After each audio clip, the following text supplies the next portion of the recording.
this is Kim Howerton, and today we're going to make a delightful lemon loaf, a lemon cake. Lots of lemons. Okay, let's go. So first you're going to need like a ton of lemons, and by a ton of lemons, I mean like 6 or 7 large, pretty lemons. You're going to zest those, and then you're going to juice those. You need what turns out to be about 3/4 of a cup or so of juice for this recipe. So that for me was 6 to 7 large lemons. So juice those, strain the juice so you don't end up with pits and junk in there, and then set the zest aside, set the juice aside separately. In a bowl or a measuring cup, combine 1/4 of a cup of heavy whipping cream, 2 level tablespoons of sour cream, a teaspoon of vanilla extract, and stir that to combine so it's nice and smooth. And then the next step is you get to decide how much lemon you add to it. Somewhere between 1/4 of a cup and 1/3 of a cup of lemon juice you want to add to that cream mixture, depending on how lemony you want it. By the way, 1/4 cup's pretty darn lemony with all that zest that's going to go in too, but if you want extra, you be extra. Okay, so in a bowl, you're going to put together 3/4 of a cup fine almond flour that's blanched, 1/4 of a cup of coconut flour, 1/4 of a cup of unflavored egg white protein powder. That's basically just dried egg whites. A 1/2 teaspoon baking powder, 1/2 teaspoon baking soda, pinch salt, and then you're just stirring that up with a fork to break up any lumps and get it well combined. Okay, now you're going to take a stick of extremely well softened butter, pop it in a mixer bowl. That could be a bowl you use a hand mixer like an electric mixer in, or if you have a stand mixer, that bowl. So when I say mixer bowl, I mean either one of those. So pop that in your mixer bowl and add 2/3 of a cup of powdered sweetener. I use Swerve confectioners. You can use any powdered sweetener. And if you don't have powdered sweetener, you can just pop your granulated sweetener in a blender or a coffee grinder and powder it. So then you turn that on low, and then you slowly turn it up to high. By the way, you guys, all of the speeds you might see in this video might be a little off because for time purposes, sometimes I speed up the video. Yes, I'm not working quite that fast. So I'll always put the speed on the screen that the mixer is actually running at.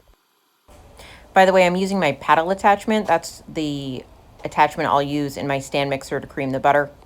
So now you've got a delightful light colored creamed butter, and it's time to add some ingredients. You're going to turn the speed down to low, and you're going to add 3 eggs. So I crack the eggs in a separate bowl and then pour them in one at a time, letting them process, and then put in the zest. Scrape it down the sides. Stop the machine, obviously. Scrape down the sides, make sure everything's well incorporated, turn it back on, process it on medium for maybe about 30 seconds.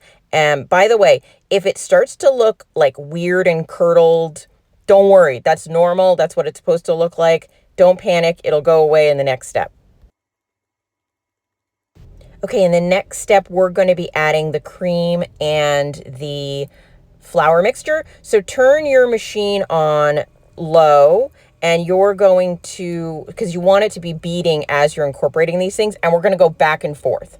So starting with the flour, add about 1/3 of a cup. It doesn't have to be exact, of the flour mixture, and then add a couple of tablespoons of the cream mixture, like 1/3 of a cup of the flour, back to the cream, back and forth until all of your ingredients are used up. So the whole time the machine is running on, kind of a low setting, because you don't want any blowback. You don't want any to come out of the bowl. So just back and forth, letting that process the whole time. Now, if you're holding a mixer rather than having a stand mixer, obviously, you're going to like pour the thing in, mix, take it out, pour the thing, so I trust you can figure that one out. But you do want to process as you're going, so between each addition at the very least.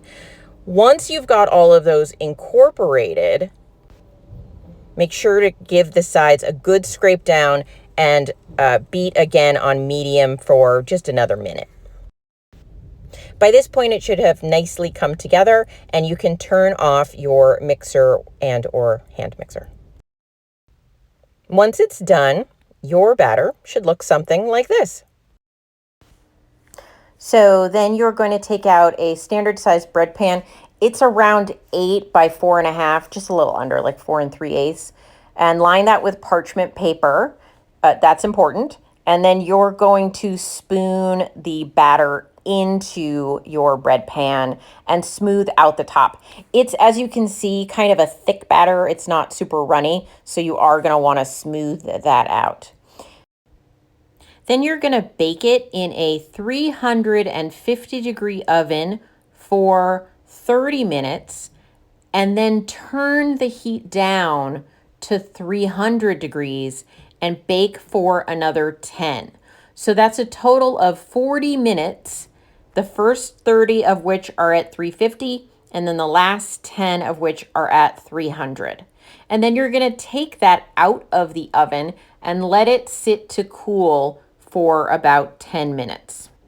While that's cooling, you're going to make the toppings. First, you're going to make the soak by taking out a small saucepan and adding 1/4 cup of lemon juice and 1/4 cup of sweetener. And you're going to begin to heat that on medium, stirring it until it's combined and it's steaming. You don't want it to boil, you just want it hot enough to steam. And then once that's done, you can take it off of the heat. While it's still hot and steamy, we're going to take out that bread pan that's been cooling, and we're going to just pour about 1/3 of that mixture over the top of the bread while it's still in the bread pan. Then I'm going to take a toothpick or a skewer of some kind and stab the bread several times. Yes, I know I'm doing it in this video with a knife, but I recommend you use a toothpick or a skewer instead. And then I'm going to pour about half of the mixture I have left over the cake again. Now I'm going to let that sit for a couple of minutes. You can swirl it around, make sure it's not all on the sides, let that really penetrate into the cake, leave it sit for a few minutes, and then we're going to move to the next step. So now you're going to take the cake out of the cake tin or the bread tin, and you're going to peel back the layers of the parchment. And then there might be this sort of brown edging on the bread. Just take a little sharp knife and scrape that off or cut that off. You're not actually really cutting into the cake. It's sort of like a almost rubbery consistency edging. So you're just taking that part off. You're not removing the crust of the cake. Once you've done that, if you have some more of that liquid left, pour that over the top just to finally get all of that soaked in. You're getting a significant additional lemony flavor from that soak. And I'm going to be honest with you, this is how I like the cake. I don't even do the next step, but for some of you, this definitely adds a nice finishing touch. And so it's up to you whether you add the icing step or not. So if you're opting out of the icing, stop there, put it on a nice plate, and have a delightful piece of cake. If you are going to make the icing, follow the next steps.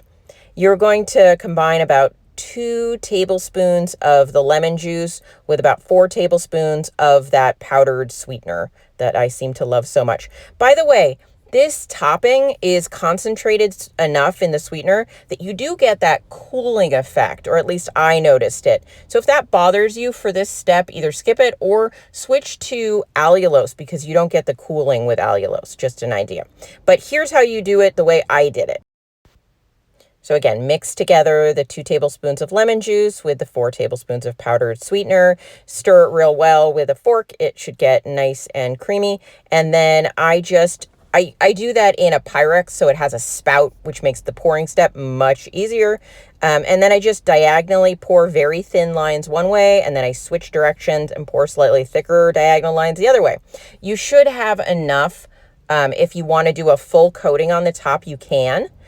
Obviously, you want to do this part on a plate that you're not serving it on because it gets a little messy.